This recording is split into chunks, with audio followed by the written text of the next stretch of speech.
Episode 60 మొదటి పేతురు పత్రిక శ్రమలలో నిరీక్షణ మరియు పవిత్రత. ప్రియమైన సహోదర సహోదరీలారా, యేసుక్రీస్తు ప్రభువు నామమున మీ అందరికీ వందనాలు. బైబిల్ పుస్తకాల పరిచయం సిరీస్లోని 60వ ఎపిసోడ్కు స్వాగతం. గత ఎపిసోడ్లో మనం యాకోబు పత్రిక నుండి క్రియలు లేని విశ్వాసం నిష్ఫలమని మరియు ఆచరణాత్మక క్రైస్తవ జీవితం యొక్క ప్రాముఖ్యతను తెలుసుకున్నాం. ఈరోజు మనం చూడబోయే మొదటి పేతురు పత్రిక శ్రమ మరియు హింస ఎదుర్కొంటున్న క్రైస్తవ విశ్వాసులకు ధైర్యాన్నిస్తుంది. ఈ పత్రిక యొక్క ప్రధాన ఇతివృత్తం క్రీస్తు యొక్క కష్టాలలో పాలుపంచుకోవడం మరియు దాని ద్వారా వచ్చే ఆశీర్వాదం. మొదటి పేతురు పత్రిక రచయిత యేసు క్రీస్తు ప్రభువు యొక్క ముఖ్య అపోస్తలులలో ఒకరైన పేతురు. ఈ పత్రిక ఆసియా మైనర్లోని నేటి టర్కీ వివిధ ప్రాంతాలలో చెదరిపోయిన క్రైస్తవులకు వ్రాయబడింది. ఈ విశ్వాసులు రోమన్ పాలనలో తీవ్రమైన హింసను ఎదుర్కొంటున్నారు. పేతురు వారిని ప్రోత్సహించడానికి మరియు వారి ఆధ్యాత్మిక గుర్తింపును గుర్తుచేయడానికి ఈ లేఖను వ్రాశాడు. రచయిత మరియు వ్రాయబడిన కాలం. రచయిత అపోస్తలుడైన పేతురు. వ్రాయబడిన కాలం క్రీస్తు శకం 62-64 మధ్యకాలంలో రోములో క్రైస్తవులపై హింస మొదలైన సమయంలో వ్రాయబడింది. పుస్తక ఉద్దేశ్యం నిరీక్షణ. హింస ఉన్నప్పటికీ యేసుక్రీస్తు ప్రభువు యొక్క పునరుద్ధానం ద్వారా లభించిన జీవముగల నిరీక్షణ గురించి గుర్తుచేయడం. పవిత్రత. క్రీస్తు యొక్క కష్టాలలో పాలుపంచుకుంటూ పరిశుద్ధంగా ఎలా జీవించాలి. క్రైస్తవ నడవడిక. సంఘంలో, కుటుంబంలో మరియు సమాజంలో క్రైస్తవులు ఎలా ప్రవర్తించాలి. మొదటి పేతురు పత్రిక అధ్యాయాల వారీగా లోతైన వివరణ. ఈ పుస్తకంలో 5 అధ్యాయాలున్నాయి.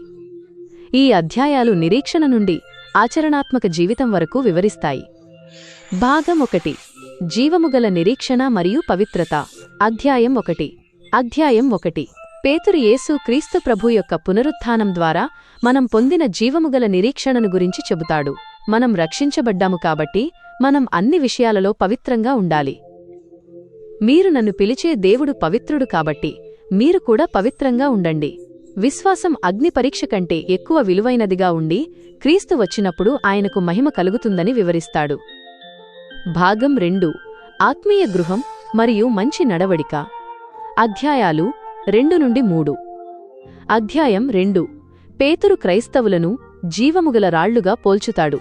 వీరు ఒక ఆత్మీయ గృహాన్ని నిర్మిస్తున్నారు. మనం దేవుని స్వంత ప్రజలుగా ఉన్నాము. పేతురు మంచి పనులు చేయడం ద్వారా ప్రభుత్వాలకు, యజమానులకు మరియు భార్యాభర్తలకు ఎలా విధేయంగా ఉండాలో బోధిస్తాడు. క్రీస్తు మన కోసం కష్టాలను సహించి మనకు మాదిరిని ఉంచాడు. అధ్యాయం 3 భర్తలు భార్యలను గౌరవించాలని మరియు భార్యలు తమ మంచి ప్రవర్తన ద్వారా భర్తలను క్రీస్తు వైపుకు నడిపించాలని చెబుతాడు. క్రీస్తు నీతిమంతుడిగా ఉండి అనీతిమంతుల కోసం ఒక్కసారి పాపాల కోసం చనిపోయాడని వివరిస్తాడు. భాగం 3 శ్రమలలో నిరీక్షణ మరియు క్రీస్తు రాకడ.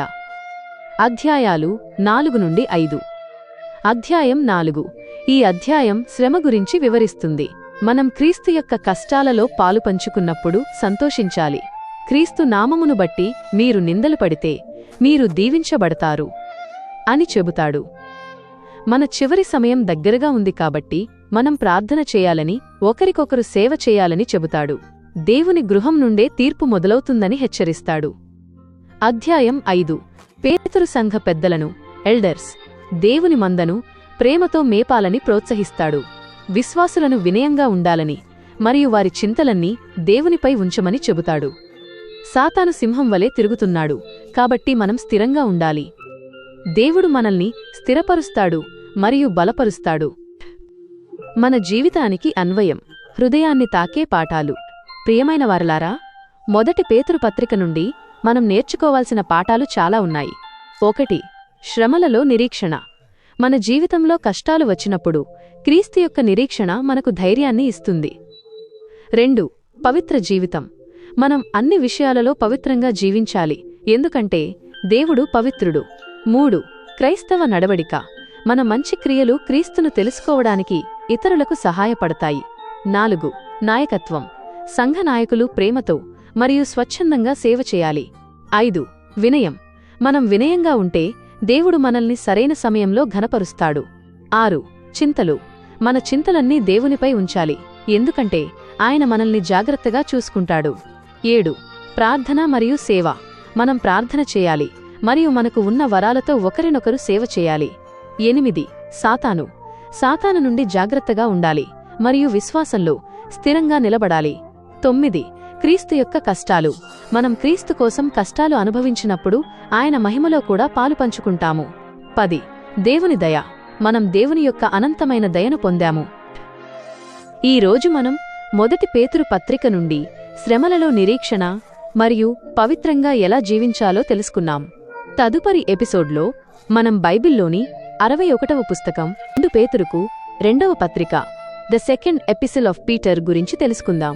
ఈ పుస్తకం తప్పుడు బోధనల నుండి హెచ్చరిక మరియు క్రీస్తు యొక్క 2వ రాకడ గురించి వివరిస్తుంది. మరిన్ని ఆధ్యాత్మిక కంటెంట్ కోసం మా దైవ సన్నిధి యూట్యూబ్ ఛానల్ని తప్పకుండా సబ్స్క్రైబ్ చేసుకోండి. ఈ ఎపిసోడ్ మీకు నచ్చినట్లయితే లైక్ చేసి 10 మందికి షేర్ చేయండి. తదుపరి ఎపిసోడ్ కోసం వేచి ఉండండి. దేవుడు మిమ్మల్ని దీవించి ఆశీర్వదించునుగాక. ఆమేన్.